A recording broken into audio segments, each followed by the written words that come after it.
Hello everyone, this is a Dodge Journey 2010 and I'm having a problem with the starting up. Whenever I try to stop the car, it just shut it off on me and then won't restart. We try to change the starter battery but couldn't find the problem, but finally I found one solution.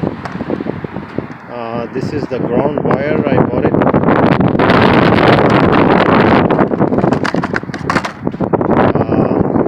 Just attach this wire here with this, and the other portion of the wire, I'll show you, attach to the anywhere there with the engine to give the good ground. So that was the reason I just got the solution, and so this is the ground wire I'm going to be connecting with this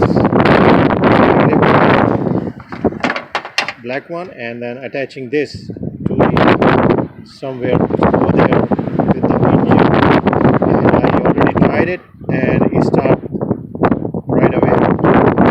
Before that I tried to clean these terminals. I tried it very clean and everything. Clean the starter, change the battery, and you can try this. If this thing doesn't work, then you might need to change the safety neutral switch. I believe every car has different issues, so I believe first try this one, this ground wire, and hopefully it will solve the problem. But it solved my problem, so good luck. Thank you very much for watching. Bye bye.